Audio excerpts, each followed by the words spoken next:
Hello guys! So today, tatry nga natin yung Saluyot Crunch. Ayan. So tinay ko munang mag-order nung kanilang sour cream and the salt and vinegar na flavor. Marami pa nga silang ibang flavors kung gusto nyong matry. So this is a healthy snack in a pack. O diba? Imagine, Saluyot.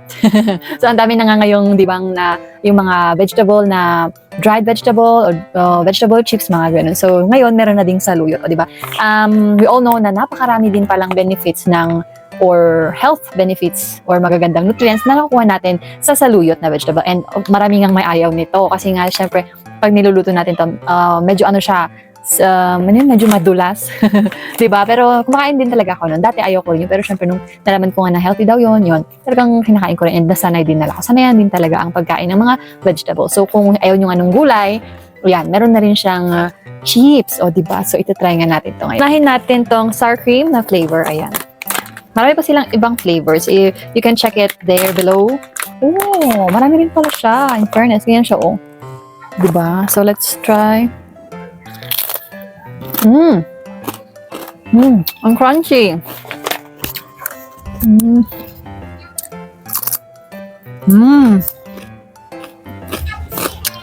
Fairness, masarap siya. Hindi ko nalalasahan yung saluyot talaga. Sarap naman ito. Sarap siya in fairness. Oh, di ba? Ang haba o ang laki. Ang crunchy.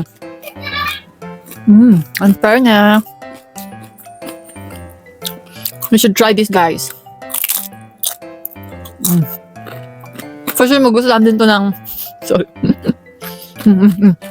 For sure, magustuhan din to ng mga anak ko kasi mahilig nga din silang kumain ng chips. Ayan. So, at least ito healthy option siya. So, gulay siya. Kala nila chips lang, pero di ba? Gulay siya. Galing naman ang nakaisip nito. Kung gusto nyo din, and itry yung kanilang ibang flavors, ayan. Meron nasa baba. Lalay ko na sa baba yung link para di na kami mahirapan maghanap.